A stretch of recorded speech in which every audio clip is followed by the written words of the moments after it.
नमस्कार दोस्तों, all exam guide गुरु के यूट्यूब चैनल पर मेरा नाम है सुजीत पांडे और मैं आप सभी का बहुत बहुत स्वागत करता हूं। दोस्तों यहां पर आपके लिए लेकर आ गए हैं टॉप 100 क्वेश्चन। आपको टारगेट है 80 प्रश्न सही करने का। पर पहली बार आए चैनल को सब्सक्राइब कर लेना। जो भी डिमांड हो, अभी 1.5 महीने बचे हैं, मुझे कमेंट बॉक्स में बताओ। जो पढ़ना हो हम सब लाएंगे, आपकी पूरी हेल्प करेंगे, लेकिन आपको भी ईमानदारी से पूरा वीडियो देखना होगा, पूरे टेस्ट लगाने होंगे। ठीक है, चलिए तो स्टार्ट करते हैं 100 क्वेश्चन। पहला क्वेश्चन है, जल में घुलनशील विटामिन कौन सा है? तो यहां पर सही आंसर हो जाएगा जल में घुलनशील विटामिन आपका विटामिन सी है। ऑप्शन नंबर बी इस प्रश्न के लिए सही आंसर हो जाएगा। बढ़ते हैं दूसरे प्रश्न की तरफ। ये रहा आपकी स्क्रीन पर। इसमें आपसे पूछा गया है, वास्तविक सूर्यास्त और आभासी सूर्यास्त के बीच लगभग कितने समय का अंतर होता है? तो वास्तविक सूर्यास्त और आभासी सूर्यास्त के बीच लगभग जो आपका अंतर होता है वो होता है 2 मिनट का। ऑप्शन नंबर ए 2 मिनट यहां पर सही आंसर हो जाएगा इस प्रश्न के लिए। बढ़ते हैं प्रश्न नंबर 3 की तरफ। इसमें आपसे क्या पूछा गया है? इसमें आपसे पूछा गया है कि पुष्पों का अध्ययन इनमें से क्या कहलाता है?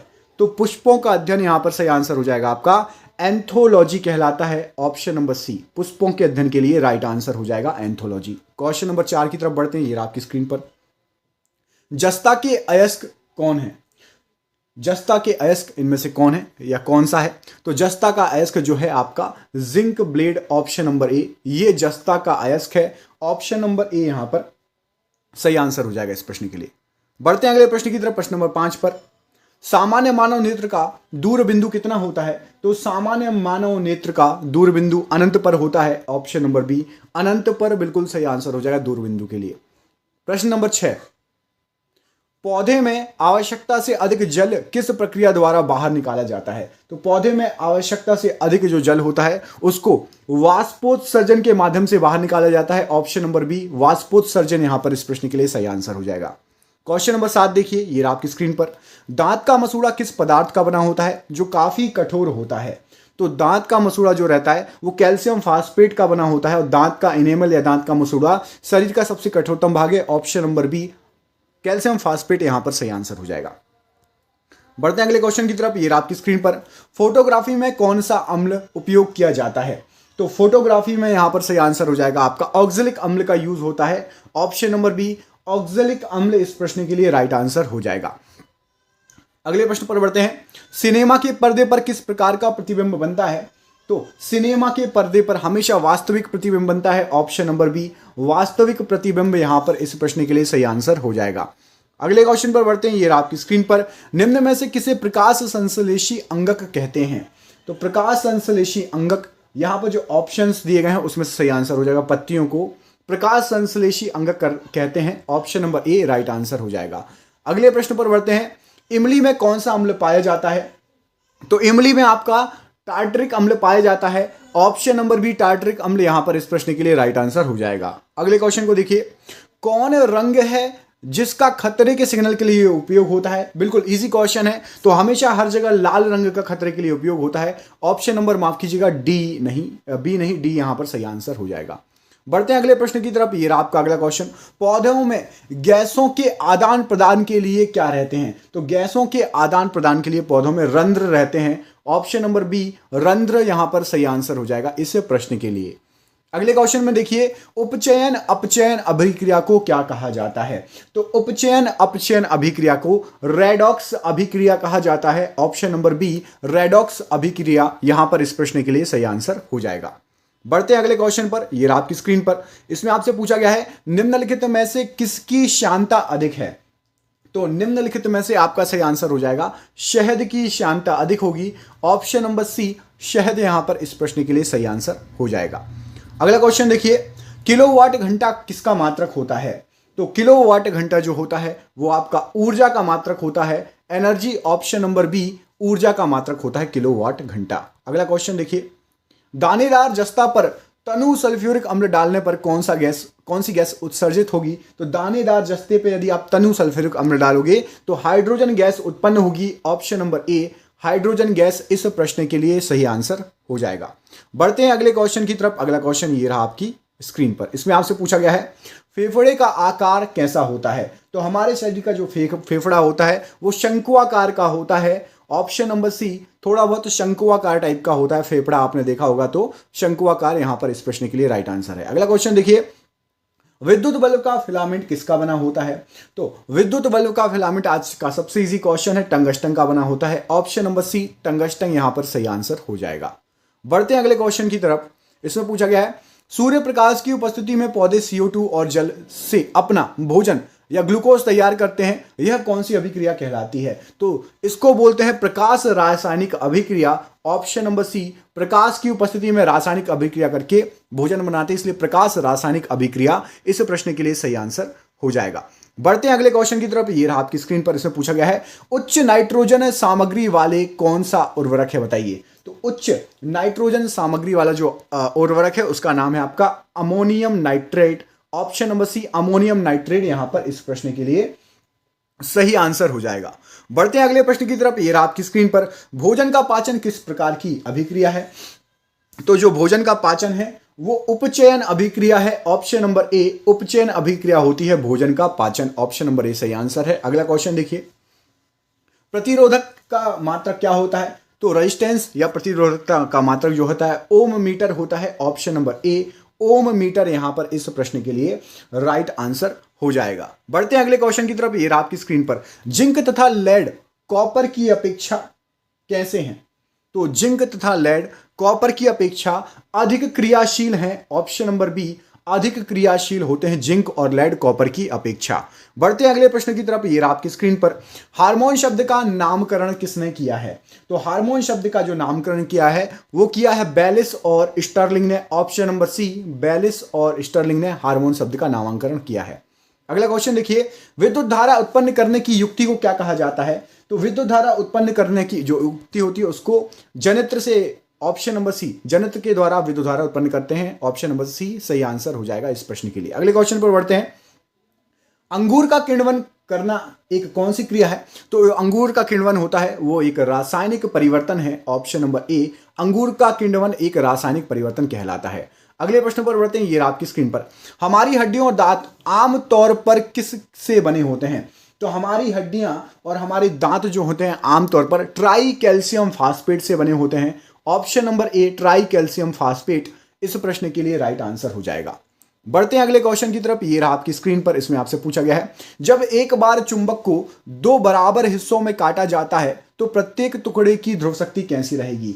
तो यदि चुंबक को आप दो बराबर टुकड़ों में भी काट दोगे तो भी जो उसकी शक्ति रहेगी समान रहेगी। नए चुंबक छोटे छोटे भी रहेंगे तो उसमें नॉर्थ पोल साउथ पोल अपने आप बन जाता है, जितने भी टुकड़े कर दो उतनी बार बन जाएगा। अगला क्वेश्चन देखिए, लिटमस रंजक बैगनी रंग का होता है जो निकाला जाता है किससे? तो लिटमस रंजक बैगनी रंग का होता है जो लाइकेन से निकाला जाता है। ऑप्शन नंबर बी लाइकेन इस प्रश्न के लिए सही आंसर हो जाएगा। बढ़ते हैं अगले क्वेश्चन की तरफ। दर्पण की चौड़ाई को दर्पण का क्या कहा जाता है? तो दर्पण की चौड़ाई को दर्पण का द्वारक कहा जाता है। ऑप्शन नंबर सी द्वारक यहां पर दर्पण की चौड़ाई को कहा जाता है। अगला क्वेश्चन देखिए, शुष्क बुझा हुआ चूना पर क्लोरीन गैस की क्रिया से कौन सा पदार्थ बनता है? तो शुष्क बुझे हुए चूना पर यदि आप क्लोरीन की क्रिया कराएंगे तो विरंजक चूर्ण प्राप्त होगा। ऑप्शन नंबर बी विरंजक चूर्ण यहां पर इस प्रश्न के लिए सही आंसर हो जाएगा। बढ़ते हैं अगले क्वेश्चन की तरफ। ऑक्सीजन क्या है? तो ऑक्सीजन एक एंजाइम है। ऑप्शन नंबर सी ऑक्सीजन एक एंजाइम यहां पर इस प्रश्न के लिए सही आंसर हो जाएगा। ये लीजिए आपका अगला क्वेश्चन, जैव प्रक्रम के अंतर्गत कौन आता है बताइए? तो जैव प्रक्रम के अंतर्गत आपके पोषण, उत्सर्जन, श्वसन ये तीनों आते हैं। तो यहां पर ऑप्शन नंबर डी सही आंसर हो जाएगा। पोषण, उत्सर्जन और श्वसन तीनों उपरोक्त सभी। अगला क्वेश्चन देखिए, सोलर कुकर में प्रयोग किया जाता है कौन सा दर्पण? तो सोलर कुकर में हमेशा अवतल दर्पण का प्रयोग किया जाता है। ऑप्शन नंबर ए अवतल दर्पण यहां पर इस प्रश्न के लिए सही आंसर हो जाएगा। बढ़ते हैं अगले क्वेश्चन की तरफ। एक आम आदमी के रक्त का पीएच मान कितना होता है? तो एक आम आदमी के रक्त का जो पीएच मान होता है 7.35 से लेकर 7.45 तक के बीच में होता है। ऑप्शन नंबर सी यहां पर आम आदमी के रक्त का पीएच मान राइट आंसर हो जाएगा। अगला क्वेश्चन देख लेते हैं। ये रहा आपकी स्क्रीन पर। इसमें आपसे पूछा गया है हल्दी, लिटमस पत्र आदि किस प्रकार का सूचक है? तो हल्दी, लिटमस पत्र ये सभी एक प्राकृतिक सूचक हैं। ऑप्शन नंबर बी प्राकृतिक सूचक हैं हल्दी और लिटमस पत्र। अगला क्वेश्चन देखिए, ये आपकी स्क्रीन पर। इसमें पूछा गया है गोबर छत्ता किसके अंतर्गत आता है? तो गोबर छत्ता जो है एक मृत जीवी के अंतर्गत आता है। ऑप्शन नंबर सी मृत जीवी के अंतर्गत आता है गोबर छत्ता, याद रखिएगा। अगला क्वेश्चन देखिए, ये आपकी स्क्रीन पर। इसमें पूछा गया है आपसे, रोगियों के नाक, कान, गले आदि की जांच के लिए डॉक्टर कौन सा लेंस प्रयोग करते हैं? तो रोगियों की नाक, कान, गले आदि की जांच के लिए डॉक्टर अवतल दर्पण का प्रयोग करते हैं। ऑप्शन नंबर सी, अवतल दर्पण यहां पर इस प्रश्न के लिए सही आंसर हो जाएगा, अवतल दर्पण। अगला क्वेश्चन देखिए, अपच का उपचार करने के लिए निम्नलिखित में से कौन सी औषधि कारगर होती है? तो अपच का उपचार करने के लिए एंटासिड का यूज किया जाता है। एंटासिड ऑप्शन नंबर ए अपच के लिए उपयोगी है और यूज की जाती है। अगला क्वेश्चन देखिए, वायुमंडल में सामान्यतः CO2 पाया जाता है कितने प्रतिशत? तो वायुमंडल में सामान्यतः जो CO2 पाया जाता है वो 0.03% पाया जाता है। ऑप्शन नंबर डी 0.03% सही आंसर हो जाएगा। अगला क्वेश्चन देखिए, इसमें पूछा गया है, निम्नलिखित पदार्थों में से किसके तापमान में वृद्धि के साथ प्रतिरोध कम हो जाता है? तो यहां पर जो ऑप्शंस दिए गए हैं, शुद्ध सिलिकॉन के अंदर तापमान की जैसी वृद्धि होगी और प्रतिरोध कम हो जाएगा। ऑप्शन नंबर ए शुद्ध सिलिकॉन बिल्कुल सही आंसर हो जाएगा। अगला क्वेश्चन देखिए, ये आपकी स्क्रीन पर, निम्न में कौन ऑक्सीकरण नहीं है?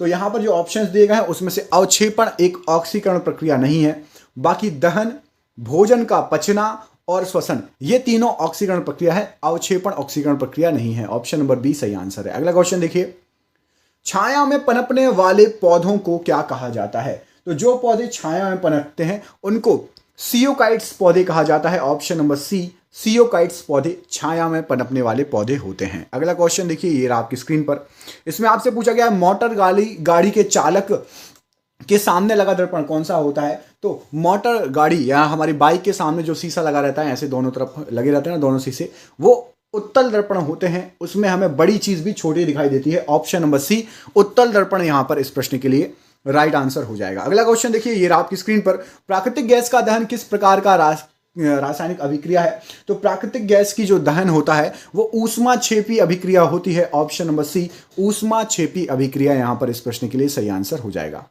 बढ़ते हैं अगले प्रश्न की तरफ, मनुष्य में मुख्य श्वसन अंग क्या है? तो मनुष्य में जो मुख्य श्वसन अंग होते हैं सांस लेने के लिए, फेफड़े का यूज होता है। ऑप्शन नंबर ए, फेफड़ा यहां पर मुख्य श्वसन अंग कहलाता है। अगला क्वेश्चन ये रहा आपकी स्क्रीन पर, इसमें आपसे पूछा गया है, टायर्स को क्यों ट्रीड किया जाता है? तो टायर्स को जो ट्रीड किया जाता है घर्षण बढ़ाने के लिए, कि जब गाड़ी चले जमीन से लगे के तो वो जो है चिपकी रहे, घर्षण रहे, फ्रिक्शन रहे, है ना। अगला क्वेश्चन देखिए, स्किड ना करे। टॉर्च से किस प्रकार के प्रकाश पुंज की प्राप्ति होती है? तो टॉर्च से जो है आपका संसृत प्रकाश पुंज, ऑप्शन नंबर बी सही आंसर हो जाएगा। टॉर्च से प्रकाश पुंज प्राप्त होता है। टॉर्च से बिल्कुल सीधी आपने देखी होगी, है ना, रोशनी निकलती है। अगला क्वेश्चन देखिए, ये रहा आपकी स्क्रीन पर, सामान्य नेत्र की रेटिना पर बनने वाला प्रतिबिंब कैसा होता है? तो सामान्य नेत्र की रेटिना पर बनने वाला जो प्रतिबिंब होता है वो वास्तविक और उल्टा होता है। ऑप्शन नंबर सी, वास्तविक और उल्टा राइट आंसर हो जाएगा। प्रश्न अगला ये रहा आपकी स्क्रीन पर, निम्न में से कौन सी बीमारी श्वसन तंत्र से संबंधित है बताइए? तो निम्न में से जो आपको बीमारियां दी गई हैं, एक तो टीबी भी श्वसन तंत्र से संबंधित है और निमोनिया। ऑप्शन नंबर डी सही आंसर हो जाएगा, मतलब बी और सी दोनों। ऑप्शन नंबर डी यहां पर राइट आंसर हो जाएगा। टीबी और निमोनिया श्वसन तंत्र से संबंधित बीमारियां कहलाती हैं। कॉपर चूर्ण को वायु में गर्म करने पर उसके सतह पर कॉपर ऑक्साइड की परत जम जाती है। इस परत का रंग कैसा होता है? तो इस परत का रंग होता है, जो कॉपर ऑक्साइड होता है वो काले कलर की होती है। ऑप्शन नंबर ए, कॉपर ऑक्साइड काले कलर की। ऑप्शन नंबर ए राइट आंसर है। अगला क्वेश्चन देखिए, नेत्र लेंस में समायोजन की क्रिया होती है। तो नेत्र लेंस में जो समायोजन की क्रिया होती है वो किसके द्वारा होती है? वो होती है सिलियरी पेशियों द्वारा। ऑप्शन नंबर सी, ये जो है नेत्र लेंस में समायोजन की क्रिया में भाग लेती हैं। अगला क्वेश्चन देखिए, मीथेन किसके वायुमंडल में मौजूद है? तो सबसे ज्यादा जो मीथेन है ना वो मंगल के वायुमंडल में मौजूद है। ऑप्शन नंबर मंगल यहां पर डी सही आंसर हो जाएगा, मौजूद है। अगला क्वेश्चन देखिए, ये आपकी स्क्रीन पर, शाक सब्जियों का विघटित होकर कंपोस्ट बनना किस अभिक्रिया का उदाहरण होता है? तो शाक सब्जियों का विघटित होकर कंपोस्ट बन जाती हैं। यदि आप कोई भी भाजी पत्ती या जो भी आप सब्जी वगैरह रहती हैं उनके डंठल वगैरह फेंक दो, धीरे धीरे कंपोस्ट बन जाती है, वो ऊष्माक्षेपी अभिक्रिया के कारण बन जाती है। ऑप्शन नंबर बी, ऊष्माक्षेपी अभिक्रिया सही आंसर है। अगला क्वेश्चन देखिए, उच्च रक्तचाप की अवस्था को क्या कहा जाता है? तो उच्च रक्तचाप की अवस्था को हाइपरटेंशन कहा जाता है। ऑप्शन नंबर सी, हाइपरटेंशन यहां पर इस प्रश्न के लिए सही आंसर हो जाएगा। अगला क्वेश्चन देखिए, किसी नेत्र का निकट बिंदु क्या है? तो किसी नेत्र का निकट बिंदु जो होता है वो 25 सेंटीमीटर लगभग होता है। ऑप्शन नंबर बी 25 सेंटीमीटर यहां पर इस प्रश्न के लिए सही आंसर हो जाएगा। क्वेश्चन नंबर अगला देखिए, सोडियम हाइड्रोक्साइड का पीएच मान कितना होता है? तो सोडियम हाइड्रोक्साइड का पीएच मान होता है 14। ऑप्शन नंबर डी 14 यहां पर सही आंसर हो जाएगा। कमेंट करके मुझे बताइए दूध का पीएच मान कितना होता है? दूध का पीएच मान और शुद्ध जल का पीएच मान दोनों का बताइए। शुद्ध जल और दूध, इन दोनों का पीएच मान मुझे कमेंट बॉक्स में कमेंट करके बताइए। देखते हैं आप लोगों में से किस किस को पता है। अगला क्वेश्चन देखिए, पृथक्करण का नियम किसने दिया था? तो पृथक्करण का जो नियम दिया गया वो मेंडल द्वारा दिया गया था। ऑप्शन नंबर सी मेंडल यहां पर इस प्रश्न के लिए राइट आंसर हो जाएगा। अगला क्वेश्चन देखिए, निकट दृष्टि दोष वाला व्यक्ति के चश्मे में क्या लगा होता है? तो निकट दृष्टि दोष वाले व्यक्ति के चश्मे में अवतल लेंस लगा होता है। ऑप्शन नंबर बी यहां पर अवतल लेंस इस प्रश्न के लिए राइट आंसर हो जाएगा। अगला क्वेश्चन देखिए, ये रहा आपकी स्क्रीन पर, मैग्नीशियम के रिबन के दहन होने पर किस प्रकृति की लौ उत्पन्न होती है? तो मैग्नीशियम का रिबन यदि दहन करोगे तो श्वेत चमकदार जो है लौ उत्पन्न उत्सर्जित होगी। ऑप्शन नंबर सी यहां पर इस प्रश्न के लिए राइट आंसर हो जाएगा। अगला क्वेश्चन देखिए, जीव विज्ञान शब्द का प्रयोग सर्वप्रथम किसने किया? तो जीव विज्ञान शब्द का जो सबसे पहले प्रयोग किया गया था वो लेमार्क और ट्रेविनस द्वारा किया गया था। ऑप्शन नंबर ए लेमार्क और ट्रेविनस सही आंसर हो जाएगा इस प्रश्न के लिए। अगले प्रश्न में पूछा गया, दीर्घ दृष्टि दोष वाला व्यक्ति के चश्मे में कौन सा लेंस लगा होता है? तो जिसको दीर्घ दृष्टि दोष हो उसके में उत्तल लेंस लगा रहेगा। ऑप्शन नंबर सी उत्तल लेंस यहां पर इस प्रश्न के लिए राइट आंसर हो जाएगा। अगला क्वेश्चन देखिए, सिरका में कौन सा अम्ल पाया जाता है? तो सिरका में यहां पर सही आंसर हो जाएगा एसिटिक अम्ल होता है सिरका में।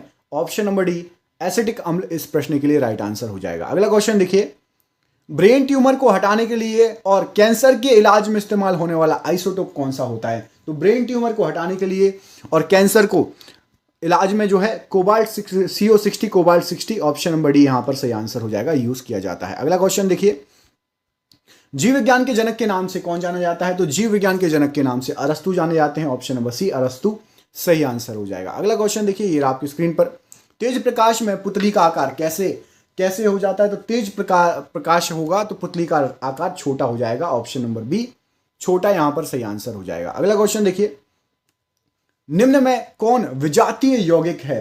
तो निम्न में से यहां पर जो ऑप्शंस दिए गए हैं, प्लास्टर ऑफ पेरिस जिसको आप पीओपी बोलते हो, एक विजातीय यौगिक है प्लास्टर ऑफ पेरिस या पीओपी। अगला क्वेश्चन देखिए, वनस्पति विज्ञान के जनक के नाम से जाने जाते हैं कौन? तो वनस्पति विज्ञान के जनक के नाम से जाने जाते हैं थियोफ्रेट्स। ऑप्शन नंबर ए। अगला क्वेश्चन देखिए, ये आपकी स्क्रीन पर, इसमें पूछा गया है, तेज प्रकाश में पुतली का आकार कैसा हो जाता है? तो तेज प्रकाश में पुतली का आकार छोटा हो जाता है। अभी आपको बताया थोड़ी देर पहले, है ना। क्वेश्चन वही है लेकिन अलग तरीके से पूछा गया है।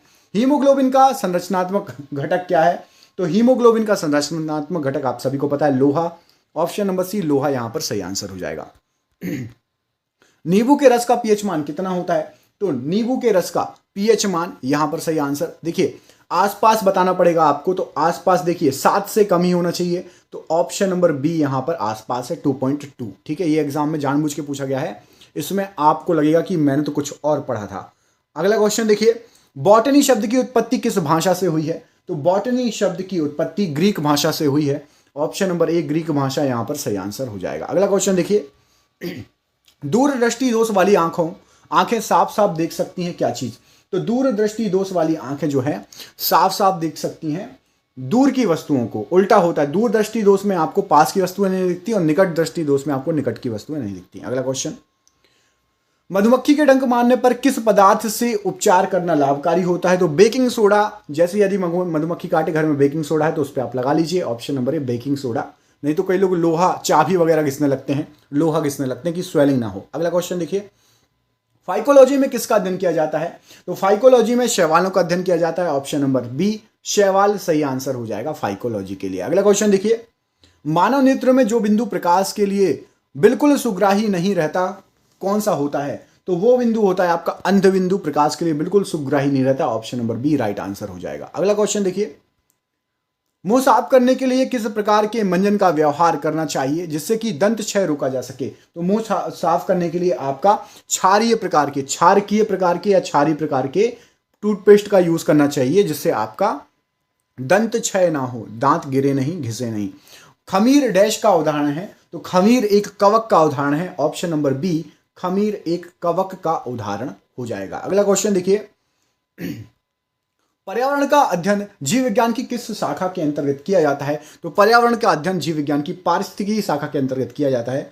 ऑप्शन नंबर डी पारिस्थितिकी यहां पर सही आंसर हो जाएगा इस प्रश्न के लिए। अगला क्वेश्चन देखिए, मानव नेत्र में क्या होता है? यहां पर क्या हो जाएगा सही आंसर? तो मानव नेत्र में आपका जो है ऑप्शन नंबर सी उत्तल लेंस होता है। मानव नेत्र उत्तल लेंस की भांति व्यवहार करता है, राइट आंसर हो जाएगा। अगला क्वेश्चन देखिए, ये आपकी स्क्रीन में, निम्नलिखित में से कौन अधातु विद्युत का सुचालक है? तो यहां पर अधातुएं दी गई हैं और एक विद्युत का सुचालक है, तो वो है ग्रेफाइट। ग्रेफाइट एक अधातु और विद्युत का सुचालक है। ऑप्शन नंबर ए यहां पर राइट आंसर हो जाएगा इस प्रश्न के लिए। अगला क्वेश्चन देखिए, उदय और अस्त होते समय सूर्य कैसा दिखाई देता है? तो उदय और अस्त होते समय सूर्य जो है लाल कलर का दिखाई देता है। ऑप्शन नंबर ए लाल रंग यहां पर इस प्रश्न के लिए राइट आंसर हो जाएगा इस प्रश्न के लिए। डेंड्रोलॉजी का संबंध किससे होता है? तो डेंड्रोलॉजी में आपका झाड़ियों का अध्ययन किया जाता है। एक होते हैं पेड़, है ना, उसके बाद जो छोटे छोटे पेड़ होते हैं उनको झाड़ियां बोलते हैं। जैसे चने, है ना, चने का क्या होता है? झाड़ होता है ना, चने का भी झाड़ नहीं होता, चने के पौधे होते हैं छोटे। एक पेड़ होते हैं, उसके बाद झाड़ होते हैं, उसके बाद बिल्कुल छोटे छोटे पौधे होते हैं। तो झाड़ियों का अध्ययन किया जाता है डेंड्रोलॉजी का। बोलते हैं चने के झाड़ पर चढ़ा दिया, चने का झाड़ नहीं होता है ना, बिल्कुल छोटा पौधा होता है चने का। निम्नलिखित में से किस धातु को चाकू से काटा जा सकता है? तो चाकू से काटा जा सकता है, यहां पर सही आंसर हो जाएगा सोडियम को। Option number C sodium right answer हो जाएगा। अगला क्वेश्चन देखिए, सूक्ष्म जीव मिलते हैं कहां पर? तो सूक्ष्म जीव जो रहते हैं वो आपको रेतीली मिट्टी में भी मिलेंगे, लवण युक्त पानी में भी, दलदल भूमि में भी। ऑप्शन नंबर डी उपरोक्त सभी जगह आपको सूक्ष्म जीव मिल सकते हैं। अगला क्वेश्चन देखिए, विद्युत चुंबक बनाने के लिए प्रायः किस पदार्थ के छड़ का उपयोग किया जाता है? तो विद्युत चुंबक बनाने के लिए प्रायः जो है नर्म लोहे का उपयोग किया जाता है। ऑप्शन नंबर बी नर्म लोहा सही आंसर हो जाएगा। अगले प्रश्न पर बढ़ते हैं, आयनिक यौगिक के गलनांक एवं क्वथनांक कैसे होते हैं? तो आयनिक यौगिक का गलनांक और क्वथनांक दोनों आपके उच्च होंगे। Option number B. कायदे आजम के नाम से इनमें से किसे जाना जाता है? तो कायदे आजम कहा जाता है आपका मोहम्मद अली जिन्ना को। Option number C Mohammad Ali Jinnah कायदे आजम के नाम से जाने जाते हैं। स्काउट एंड गाइड के जनक इनमें से किसे माना जाता है? तो स्काउट एंड गाइड इसके जनक माना जाता है आपका बेडेन और पोवेल को। स्काउट गाइड कई लोग ज्वाइन करके भी रखे होंगे, एनसीसी भी होता है, स्काउट गाइड भी होता है। बेडेन एवं पोवेल राइट आंसर है। डायनामाइट के आविष्कारक इनमें से कौन थे? तो जो डायनामाइट था उसका आविष्कार किया था अल्फ्रेड नोबेल ने, और इनके ही नाम पर नोबेल पुरस्कार जो मिलते हैं ना, नोबेल पुरस्कार हर साल, तो इन्हीं के नाम पर मिलते हैं, अल्फ्रेड नोबेल के नाम पर। इन्होंने डायनामाइट का आविष्कार किया था।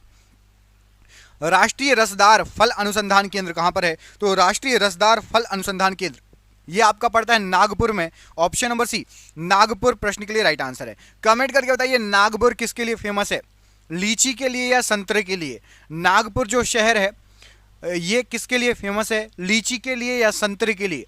कमेंट बॉक्स में कमेंट करके बताइए। भारत का नेपोलियन इनमें से किसे कहा जाता है? तो भारत का नेपोलियन जाने जाते हैं समुद्रगुप्त, भारत के नेपोलियन के नाम से। ऑप्शन नंबर यहां पर ए समुद्रगुप्त राइट आंसर हो जाएगा। The struggle is my life ये किसकी आत्मकथा है? तो the struggle is my life ये आपकी आत्मकथा है नेल्सन मंडेला जी की। ऑप्शन नंबर ए नेल्सन मंडेला प्रश्न के लिए राइट आंसर हो जाएगा। रेडियम की खोज इनमें से किसने की है? तो रेडियम की खोज की है मैडम क्यूरी ने। Option number D madam Curie ने रेडियम की खोज की है।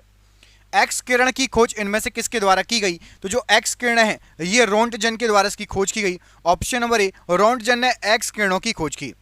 स्वतंत्रता पूर्व भारतीय राष्ट्रीय कांग्रेस में विभाजन कब हुआ था? आज़ादी के पहले की बात हो रही है, तो एक बार हुआ था आपका 1907 में, आज़ादी के पहले भारतीय राष्ट्रीय कांग्रेस में विभाजन। Option number B 1907 right answer हो जाएगा। दोस्तों क्वेश्चन आप देख के समझ सकते हैं कितने अच्छे लेवल के हैं। हमने आपके लिए आपके एग्जाम में और भारत के सभी एग्जाम में पिछले 30 साल से बार बार रिपीट हो रहे क्वेश्चनों का 10,000 जीके जीएस का संग्रह कर लिया है एकत्रित। ये आपको व्हाट्सएप पर इसकी पीडीएफ मिल जाएगी। आप नए हैं चाहे पुराने स्टूडेंट, सबको व्हाट्सएप पर इसकी पीडीएफ मिल जाएगी। इस पीडीएफ की कीमत 300 रुपये है, लेकिन ये पीडीएफ अभी एग्जाम चल रहे हैं इसलिए 99 रुपये में आप सभी को 10,000 जीके जीएस के क्वेश्चन मिल रहे हैं, जो कि आपके एग्जाम में, आने वाले एग्जाम में फंसने के 100% चांसेस हैं। हो सकता है आपको इनमें से कई क्वेश्चन आपके एग्जाम में मिल जाएं। तो जिसको भी ये पीडीएफ चाहिए 99 रुपये, नीचे दिए गए नंबर पर व्हाट्सएप पर आप संपर्क कर लो। चाहे आप नए हो चाहे पुराने, सबको ये पीडीएफ मिल जाएगी सिर्फ 99 रुपये में। जिसकी क्षमता है खरीदने की वो खरीद ले, नहीं तो बाकी जिसकी नहीं है वो अपना आराम से यूट्यूब से पढ़े, कोई दिक्कत नहीं है। बाकी जो खरीद सकता है जरूर खरीद लेना, नीचे दिए गए नंबर पर कॉन्टैक्ट कर लेना, व्हाट्सअप कर लेना। गोरखपुर किस नदी के तट पर स्थित है? तो गोरखपुर आपका राप्ती नदी के तट पर स्थित है। ऑप्शन नंबर बी, राप्ती नदी के तट पर स्थित है गोरखपुर। उड़न परी के नाम से किसे जाना जाता है? तो उड़न परी के नाम से यहां पर आपको जो ऑप्शन दिए गए हैं, पीटी उषा को उड़न परी के नाम से जाना जाता है। Option number D, PT Usha right answer है। गौतम बुद्ध का जन्म किस कुल में हुआ था? तो गौतम बुद्ध जी जो हैं ये शाक्य कुल में जन्मे थे। ऑप्शन नंबर बी, शाक्य कुल में गौतम बुद्ध जी का जन्म हुआ था। भाप इंजन की खोज इनमें से किसके द्वारा की गई थी? तो भाप इंजन की जो खोज की गई थी ये जेम्स वॉट के द्वारा की गई थी। Option number B, James Watt के द्वारा भाप इंजन की खोज की गई थी। ग्रैंड ओल्ड मैन किसे कहा जाता है इनमें से? तो ग्रैंड ओल्ड मैन के नाम से यहां पर आपकी जो ऑप्शन दिए गए हैं, दादा भाई नौरोजी को ग्रैंड ओल्ड मैन के नाम से जाना जाता है। जबलपुर किस नदी के तट पर बसा हुआ है? तो जबलपुर जो है ये आपका नर्मदा नदी के तट पर बसा हुआ है। ऑप्शन नंबर डी, नर्मदा नदी के तट पर जबलपुर बसा हुआ है। वाईचुंग भूटिया का संबंध किस खेल से है? तो जो वाईचुंग भूटिया जी हैं ये आपके फुटबॉल से संबंधित हैं खिलाड़ी। ऑप्शन नंबर सी, फुटबॉल से संबंधित है वाईचुंग भूटिया। कमेंट करके बताइए फुटबॉल में एक टीम में कितने खिलाड़ी होते हैं? फुटबॉल की एक टीम में कितने खिलाड़ी होते हैं? कमेंट करके बताइए। भारत में तंबाकू की खेती किसने आरंभ की? तो भारत के अंदर तंबाकू की खेती जो थी वो पुर्तगालियों ने आरंभ की थी। ऑप्शन नंबर सी, पुर्तगालियों ने तंबाकू की खेती आरंभ की थी। गोवा किस नदी के किनारे बसा हुआ है? गोवा या पणजी समझ लीजिए, पणजी। तो गोवा या पणजी आपका ये मांडवी नदी किनारे बसा हुआ है। ऑप्शन नंबर ई, मांडोवी नदी प्रश्न के लिए राइट आंसर हो जाएगा। अदीना मस्जिद कहां पर स्थित है? तो अदीना मस्जिद जो है आपकी ये आपकी पश्चिम बंगाल में स्थित है। ऑप्शन नंबर बी, पश्चिम बंगाल राइट आंसर हो जाएगा। शांति निकेतन का संबंध किस व्यक्ति से था? तो शांति निकेतन जो है ये संबंधित है आपका रविंद्रनाथ टैगोर जी से। Option number A, Rabindranath Tagore ji right answer है। क्रिकेट खेल में विकेटों के बीच की दूरी कितनी होती है? तो क्रिकेट खेल में जो विकेट होते हैं आपके, मतलब जो आपका ग्राउंड होता है जहां पर पिच बोलते हैं, पिच आपकी 22 गज की होती है। ऑप्शन नंबर ए, 22 गज राइट आंसर हो जाएगा प्रश्न के लिए। बाउल किस राज्य की प्रमुख लोक नृत्य है? तो बाउल नाम का लोक नृत्य ये आपका पश्चिम बंगाल में किया जाता है। कमेंट करके पश्चिम बंगाल की राजधानी बताइए। पश्चिम बंगाल की राजधानी क्या है? कमेंट बॉक्स में कमेंट करके बताइए। चेचक रोग किसके कारण होता है? तो आपका जो चेचक रोग होता है ये विषाणु से फैलने वाला होने वाला रोग है। ऑप्शन नंबर बी, विषाणु से होने वाला रोग है चेचक रोग। ओरेविले स्थल का संबंध किस व्यक्ति से है? तो ओरेविले जो स्थल है इसका संबंध है आपका अरविंद घोष से। ऑप्शन नंबर यहां पर सी, अरविंद घोष जी राइट आंसर हो जाएगा। निम्न ब्याज दर वाला ऋण क्या कहलाता है? तो निम्न ब्याज दर वाला ऋण आपका इसको सुलभ ऋण कहा जाता है। ऑप्शन नंबर सी, सुलभ ऋण कहा जाता है जो निम्न ब्याज दर वाला ऋण रहता है। आनंद भवन का संबंध किस व्यक्ति से है? तो जो आनंद भवन है इसका संबंध जवाहरलाल नेहरू जी से है। Option number C, Jawaharlal Nehru ji right answer है। जमशेदपुर किस नदी के किनारे अवस्थित है? तो जो जमशेदपुर है ये आपका स्वर्ण रेखा नदी के किनारे अवस्थित है। ऑप्शन नंबर यहां पर सी, स्वर्ण रेखा नदी प्रश्न के लिए राइट आंसर हो जाएगा। लखनऊ शहर किस नदी के तट पर स्थित है इनमें से? तो जो लखनऊ शहर है ये आपका गोमती नदी के तट पर स्थित है। ऑप्शन नंबर सी, गोमती नदी राइट आंसर हो जाएगा। मुगल शासन में मनसबदारी प्रथा का प्रवर्तन किसके द्वारा किया गया? तो मुगल शासन में जो मनसबदारी प्रथा है इसका प्रवर्तन अकबर के द्वारा किया गया। ऑप्शन नंबर ए, अकबर के द्वारा मनसबदारी प्रथा का प्रवर्तन किया गया। नागालैंड कब राज्य बना था? तो जो नागालैंड है इसको सन 1963 में नागालैंड को राज्य बनाया गया था। ऑप्शन नंबर सी, सन 1963 प्रश्न के लिए बिल्कुल सही आंसर हो जाएगा। अगला क्वेश्चन देखिए, भारत के अच्छा एक कमेंट करके बताइए कि भारत और चीन के बीच जो युद्ध हुआ था वो कब हुआ था? भारत और चीन के बीच युद्ध किस सन में हुआ था? आप में से जिसको भी पता है, देखते हैं किस किस को पता है, कमेंट बॉक्स में कमेंट करके बताइए। भारत के किस महान खिलाड़ी के जन्म दिवस को खेल दिवस के रूप में मनाया जाता है? तो खेल दिवस के रूप में मेजर ध्यानचंद्र जी के जन्म दिवस को मनाया जाता है। ऑप्शन नंबर यहां पर ए, मेजर ध्यानचंद्र जी राइट आंसर है। विजयनगर साम्राज्य की स्थापना कब की गई थी? तो जो विजयनगर साम्राज्य है इसकी स्थापना 14वीं शताब्दी में हुई थी। ऑप्शन नंबर सी, 14वीं शताब्दी राइट आंसर है। हे राम प्रमुख वचन इनमें से किसका है? तो जो हे राम प्रमुख वचन है ये महात्मा गांधी जी का प्रमुख वचन है। Option number A, Mahatma Gandhi ji right answer है। अलमाटी बांध कृष्णा नदी पर किस राज्य में अवस्थित है? तो अलमाटी बांध कृष्णा नदी पर है, कर्नाटक राज्य में अवस्थित है। ऑप्शन नंबर सी, कर्नाटक राज्य राइट आंसर है। गोरा उपन्यास के लेखक कौन है? तो गोरा नामक उपन्यास जो है ये रविंद्रनाथ टैगोर जी ने लिखा है। ऑप्शन नंबर यहाँ पर सी, रविंद्रनाथ टैगोर जी राइट आंसर हो जाएगा। फोर्ट विलियम का प्रथम अध्यक्ष कौन है? तो फोर्ट विलियम का सबसे पहला अध्यक्ष आपका चार्ल्स आयर थे। Option number A, Charles Eyre प्रश्न के लिए राइट आंसर हो जाएगा। अगला क्वेश्चन देखिए, जर्मनी और पोलैंड के बीच की सीमा रेखा क्या कहलाती है? तो जर्मनी और पोलैंड जो है इसके बीच में जो सीमा रेखा है वो है आपकी हिडनबर्ग रेखा। ऑप्शन नंबर सी, हिडनबर्ग रेखा राइट आंसर हो जाएगा। कुतुब मीनार के पास स्थित लोह स्तंभ को किसने बनवाया? तो कुतुब मीनार के पास में लोह स्तंभ बना हुआ है, स्थित है, उसको चंद्रगुप्त द्वितीय के द्वारा बनवाया गया। ऑप्शन नंबर यहाँ पर भी, इनको क्या कहा जाता था? चंद्रगुप्त विक्रमादित्य भी कहा जाता था। चंद्रगुप्त द्वितीय को चंद्रगुप्त विक्रमादित्य भी कहा जाता है। लोहा और निकल पृथ्वी के किस भाग का प्रमुख घटक माना जाता है? तो लोहा और निकल ये पृथ्वी का जो क्रोड है या कोर बोलते हैं जिसको, उसका प्रमुख जो है घटक है। ऑप्शन नंबर सी, हमारी पृथ्वी के कोर में या क्रोड में लोहा और निकल पाया जाता है। चंपारण सत्याग्रह ये कब हुआ था? तो चंपारण सत्याग्रह ये आपका 1917 में हुआ था। ऑप्शन नंबर सी, 1917 में चंपारण सत्याग्रह हुआ था। सत्याग्रह से गांधी जी का नाम याद आता है। गांधी जी ने बहुत सारे आंदोलन किए हैं। आपको कमेंट करके बताना कि गांधी जी भारत कब आए थे? दक्षिण अफ्रीका से भारत गांधी जी लौट के कब आए थे? आपको कमेंट बॉक्स में कमेंट करके ये बताना है, ठीक है। देखते हैं किस किस को याद है। अच्छा, दो ऑप्शन दे देता हूं। एक है आपका, चलिए बिना ऑप्शन के बताइए, इतना तो पता होना चाहिए। अगला क्वेश्चन देखो, संपूर्ण क्रांति का नेतृत्व किसके द्वारा किया गया था? तो संपूर्ण क्रांति थी उसका नेतृत्व किया गया था जयप्रकाश नारायण जी द्वारा। ऑप्शन नंबर यहाँ पर सी, जयप्रकाश नारायण जी प्रश्न के लिए राइट आंसर हो जाएगा। बिंदुसार का संबंध, बिंदुसार होना चाहिए, का संबंध किस राजवंश है? तो बिंदुसार जो है ये आपके मौर्य वंश से संबंधित है। ऑप्शन नंबर यहाँ पर ए, मौर्य वंश प्रश्न के लिए राइट आंसर है। कुषाण वंश का प्रसिद्ध शासक कौन था? तो कुषाण वंश का सबसे प्रसिद्ध शासक, यहाँ पर आपको जो ऑप्शन दिए गए हैं उसमें से सही आंसर हो जाएगा आपका option number D, Kanishka Kushan वंश का सबसे प्रसिद्ध शासक था। द्वितीय विश्व युद्ध के समय भारत में कौन सा आंदोलन चलाया गया था? तो जो दूसरा विश्व युद्ध हुआ था उस समय जो भारत में भारत छोड़ो आंदोलन चलाया गया था। ऑप्शन नंबर सी, भारत छोड़ो आंदोलन ये दूसरे विश्व युद्ध के समय चलाया गया था। ग्रहों की गति के नियम का प्रतिपादन किसने किया था? तो ग्रहों की गति के नियम का जो प्रतिपादन किया था ये आपका केपलर ने किया था। ऑप्शन नंबर यहाँ पर ए, केपलर ने ग्रहों के गति के नियम का प्रतिपादन किया था। घाना का प्राचीन नाम इनमें से क्या है?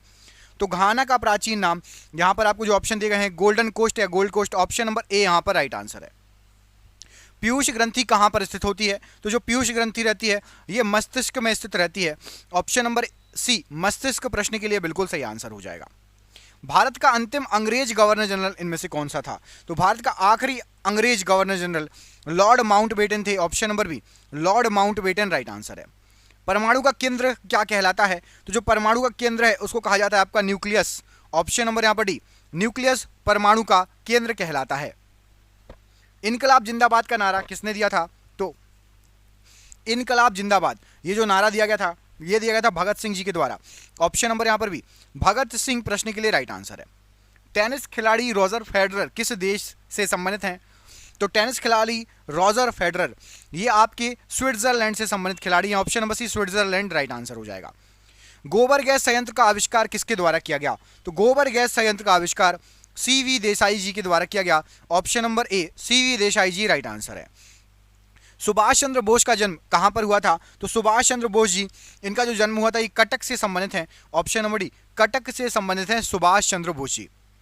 वेदों की ओर लौटो ये जो नारा है ये किसके द्वारा दिया गया? तो वेदों की ओर लौटो ये जो नारा है ये दयानंद सरस्वती जी का नारा है। Option number C, Dayanand Saraswati ji right answer है। सलाल परियोजना किस नदी पर स्थित है? तो जो सलाल परियोजना है ये आपकी चेनाब नदी पर या चिनाब नदी कहा जाता है पर स्थित है। ऑप्शन नंबर डी, चेनाब नदी या चिनाब नदी प्रश्न के लिए राइट आंसर हो जाएगा।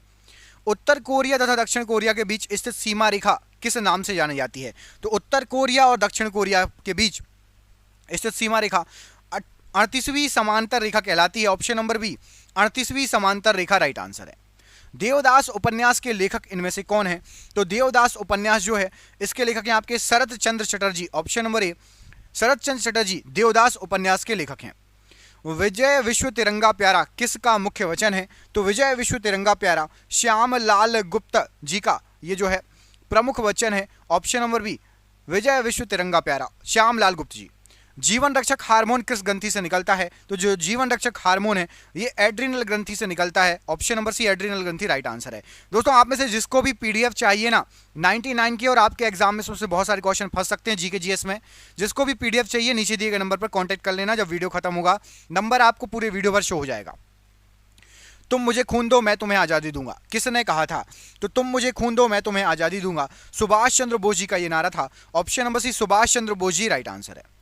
अभिनेता राजकुमार का असली नाम क्या था? तो राजकुमार का असली नाम था, ये अभिनेता थे भूषण पंडित। ऑप्शन नंबर बी राजकुमार अभिनेता का असली नाम था। पूर्ण स्वराज का नारा इनमें से किसके द्वारा दिया गया था? तो पूर्ण स्वराज का नारा पंडित जवाहरलाल नेहरू जी के द्वारा दिया गया था। ऑप्शन नंबर सी पंडित जवाहरलाल नेहरू जी राइट आंसर है। भारत में स्टॉक एक्सचेंज का नियमन कौन करता है? तो स्टॉक एक्सचेंज आता है सेबी के अंतर्गत। ऑप्शन नंबर यहाँ पर डी सेबी के अंतर्गत आपका सेंसेक्स और निफ्टी जो है स्टॉक एक्सचेंज है, ये सभी सेबी के अंतर्गत आते हैं। अगला क्वेश्चन देखिए, मायोपिया से पीड़ित व्यक्ति किस लेंस का प्रयोग करता है? तो मायोपिया से पीड़ित जो व्यक्ति है ये आपका अवतल लेंस का प्रयोग करता है। ऑप्शन नंबर ए अवतल लेंस राइट आंसर है। 49वीं समांतर रेखा किन दो देशों के बीच सीमा रेखा का निर्धारण करती है? तो 49वीं समांतर रेखा आप देखेंगे तो ये है आपकी अमेरिका तथा कनाडा के बीच। ऑप्शन नंबर बी अमेरिका और कनाडा के बीच में है 49वीं समांतर रेखा। थल समीर और समुद्र समीर बनने का कारण क्या होता है? तो थल समीर और समुद्र समीर ये संवहन के कारण बनते हैं। ऑप्शन नंबर ए संवहन के कारण थल समीर और समुद्र समीर बनते हैं। जय जवान जय किसान जय विज्ञान किसका नारा है? तो जय जवान जय किसान जय विज्ञान ये नारा है अटल बिहारी वाजपेयी जी का। और कमेंट करके बताओ जय जवान जय किसान, ओनली जय जवान जय किसान ये किसका नारा है? ये लीजिए आ ही गया। तो जय जवान जय किसान ये नारा दिया था लाल बहादुर शास्त्री जी ने, और अटल बिहारी वाजपेयी जी ने जय विज्ञान और जोड़ दिया था। स्वराज मेरा जन्मसिद्ध अधिकार है मैं इसे लेकर रहूंगा यह नारा किसका है? तो स्वराज मेरा जन्मसिद्ध अधिकार है मैं इसे लेकर रहूंगा ये जो नारा है बाल गंगाधर तिलक जी का नारा है। ऑप्शन नंबर बी बाल गंगाधर तिलक जी राइट आंसर। सारे जहां से अच्छा हिंदुस्तान हमारा यह नारा किसने दिया था? तो सारे जहां से अच्छा हिंदुस्तान हमारा ये नारा मोहम्मद इकबाल जी का नारा है। Option number A Mohammad Iqbal ji प्रश्न के लिए राइट आंसर है। जन शताब्दी एक्सप्रेस रेलगाड़ी किसके जन्म शताब्दी का घोतक है? तो जन शताब्दी एक्सप्रेस रेलवे गाड़ी पंडित जवाहरलाल नेहरू जी के जन्म के उपलक्ष्य घोतक है। ऑप्शन नंबर सी पंडित जवाहरलाल नेहरू जी से संबंधित है जन शताब्दी एक्सप्रेस। निम्न में से समतल प्रतिबिंब द्वारा कैसा प्रतिबिंब बनेगा? तो जो समतल प्रतिबिंब होगा उसके द्वारा आपका आभासी प्रतिबिंब बनेगा। ऑप्शन नंबर डी आभासी प्रतिबिंब बनेगा समतल प्रतिबिंब के द्वारा। पेपर वेट में वायु के बुलबुले का चमकना कौन सी घटना होती है? तो पेपर वेट में वायु के बुलबुले का चमकना ये आपकी पूर्ण आंतरिक परावर्तन की घटना होती है। ऑप्शन नंबर डी पूर्ण आंतरिक परावर्तन राइट आंसर है। श्रृंखला या सीरीज में जुड़े प्रतिरोधों में क्या समान होता है? तो श्रृंखला या सीरीज में जुड़े प्रतिरोधों में धारा समान होती है। ऑप्शन नंबर ए धारा राइट आंसर है। नेत्र का दूरबिंदु क्या है? तो नेत्र का दूरबिंदु अनंत है, और स्पष्ट दृष्टि मतलब हम कहाँ तक सही देख सकते हैं तो वो है आपका 25 सेंटीमीटर। ठीक है 25 सेंटीमीटर याद रखना। मिल्क ऑफ मैग्नीशिया का पीएच मान कितना होता है? तो मिल्क ऑफ मैग्नीशिया का पीएच मान 10.5 होता है। ऑप्शन नंबर ए 10.5 ये मिल्क ऑफ मैग्नीशिया का पीएच मान है। निम्न में से कौन सा ऊर्ध्वपातन का उदाहरण है? तो ऊर्ध्वपातन का उदाहरण यहाँ पर आपको जो ऑप्शन दिए गए हैं NH4Cl ऑप्शन नंबर बी ये ऊर्ध्वपातन का उदाहरण है। निम्न में से कौन कॉपर सल्फेट के विलयन का रंग होता है? तो कॉपर सल्फेट का जो विलयन होता है ये आपका नीले कलर का होता है। ऑप्शन नंबर बी नीले कलर का होता है कॉपर सल्फेट का विलयन। निम्नलिखित में से कैल्कोसाइट किसका अयस्क है? तो कैल्कोसाइट जो है ये आपका कॉपर का अयस्क है। ऑप्शन नंबर डी कॉपर का अयस्क है कैल्कोसाइट। निम्नलिखित में से मस्टर्ड गैस किसके प्रयोग से बनाई जाती है? तो आपकी जो मस्टर्ड गैस बनती है ये आपकी एथिलीन के प्रयोग से बनती है। ऑप्शन नंबर यहाँ पर सी एथिलीन के प्रयोग से मस्टर्ड गैस को बनाया जाता है। ग्लूकेगन हार्मोन से निकलता है, तो ग्लूकेगन हार्मोन ये बीटा कोशिका से निकलता है। ऑप्शन नंबर ए बीटा कोशिका से निकलता है ग्लूकेगन हार्मोन। निम्नलिखित में से मनुष्य के मुख में कितनी जोड़ी लार ग्रंथियां पाई जाती हैं? तो मनुष्य के मुख में आपकी 3 जोड़ी लार ग्रंथियां पाई जाती हैं। ऑप्शन नंबर सी 3 जोड़ी लार ग्रंथियां पाई जाती हैं। निम्नलिखित में से कौन वसा पाचन एंजाइम है? तो वसा पाचन एंजाइम आपका लाइपेज है। ऑप्शन नंबर सी लाइपेज वसा पाचन एंजाइम है। निम्नलिखित में से प्रसव के समय कौन सा एंजाइम निकलता है? तो प्रसव के दौरान आपका रिलैक्सिन हार्मोन निकलता है, रिलैक्सिन एंजाइम निकलता है। Option number C relaxin enzyme या रिलैक्सिन हार्मोन राइट आंसर है। मनुष्य के शरीर में पाई जाने वाली मेरु तंत्रिकाएं कितनी जोड़ी होती हैं? तो मनुष्य के शरीर में 31 जोड़ी मेरु तंत्रिकाएं पाई जाती हैं। ऑप्शन नंबर यहाँ पर सी 31 जोड़ी राइट आंसर है। किसी वस्तु पर घर्षण द्वारा किया गया कार्य निम्न में से कैसा होता है? तो कोई भी आपका फ्रिक्शन या घर्षण होता है उसके द्वारा ऋणात्मक कार्य किया जाता है। ऑप्शन नंबर बी ऋणात्मक कार्य होता है। हाइड्रोजन स्पेक्ट्रम की कौन सी श्रेणी दृश्य क्षेत्र में पाई जाती है? तो हाइड्रोजन स्पेक्ट्रम की जो बामर श्रेणी है ये आपकी दृश्य स्पेक्ट्रम में पाई जाती है। ऑप्शन नंबर बी बामर श्रेणी राइट आंसर है। पूर्ण कृष्णपिंड की अवशोषण क्षमता कितनी होती है? तो पूर्ण कृष्णपिंड की अवशोषण क्षमता राइट आंसर हो जाएगा 1 होती है। ऑप्शन नंबर यहाँ पर ए 1 प्रश्न के लिए राइट आंसर हो जाएगा। एक इलेक्ट्रॉन वोल्ट में कितने जूल होते हैं, कितने जूल के बराबर होता है? तो 1.6 गुणा 10 के ऊपर 19 की घात, इसको सही करना है, 10 के ऊपर 19 की घात होगा। ऑप्शन नंबर बी 1.6 गुणा 10 के ऊपर 19 की घात राइट आंसर। चुंबकीय क्षेत्र की तीव्रता का मात्रक निम्न में से क्या है? तो चुंबकीय क्षेत्र की तीव्रता का जो मात्रक होता है वो होता है आपका tesla. Option number C tesla चुंबकीय क्षेत्र की तीव्रता का मात्रक कहलाता है। लेंज का नियम किसके संरक्षण पर आधारित है? तो जो लेंज का नियम होता है ये ऊर्जा के संरक्षण पर आधारित होता है। ऑप्शन नंबर सी ऊर्जा का संरक्षण राइट आंसर है। किसी गतिमान पिंड के दूरी समय ग्राफ के ढाल को क्या कहा जाता है? तो दूरी समय ग्राफ के ढाल को चाल कहा जाता है। ऑप्शन नंबर ए चाल कहा जाता है दूरी और समय के जो है ग्राफ के ढाल को। निम्न में से अधिकतम घर्षण बल किस में होता है? तो अधिकतम घर्षण बल आपका राइट आंसर हो जाएगा सूखी कंक्रीट पर यदि आप रबड़ को घिसेंगे इसमें सबसे ज्यादा अधिकतम घर्षण बल होगा। और ये रहा आज का आपका आखिरी क्वेश्चन। इसमें आपसे पूछा गया है कि वायु से गिरते पिंड में निम्न में से कौन सी ऊर्जा होगी? वायु से यदि कोई पिंड गिरेगा तो उसमें कौन सी ऊर्जा होगी आपको ये बताना है। तो यहाँ पर राइट आंसर हो जाएगा वायु से गिर रहे पिंड में गतिज ऊर्जा होगी। ऑप्शन नंबर बी गतिज ऊर्जा प्रश्न के लिए बिल्कुल सही आंसर हो जाएगा। आपके लिए एक सरप्राइज क्वेश्चन है कि कण का पलायन वेग जो होता है द्रव्यमान के कैसा होता है, द्रव्यमान के साथ इसका क्या संबंध है? ये आपको 4 ऑप्शन दिए गए, मैं आपको 2 ऑप्शन दे रहा हूं। एक तो द्रव्यमान के व्युत्क्रमानुपाती होता है और दूसरा है आपका कि द्रव्यमान पर निर्भर ही नहीं करता पलायन वेग। क्या आंसर सही होगा कमेंट करके बताइएगा। दोस्तों जिसको भी पीडीएफ चाहिए नीचे दिए गए नंबर पर संपर्क कर लेना। आपके एग्जाम में क्वेश्चन आ सकते हैं। 99 रुपये में आपको 10,000 क्वेश्चन मिल रहे हैं। चैनल पर पहली बार कौन आया हमें कमेंट करके बताइए। हम देखना चाहते हैं कि पहली बार चैनल पर कौन कौन आया है। हम मिलेंगे आपसे अगले वीडियो में। अपना ख्याल रखिएगा। आप सभी का बहुत बहुत धन्यवाद दोस्तों। आपका दिन शुभ हो। जय हिंद, जय भारत।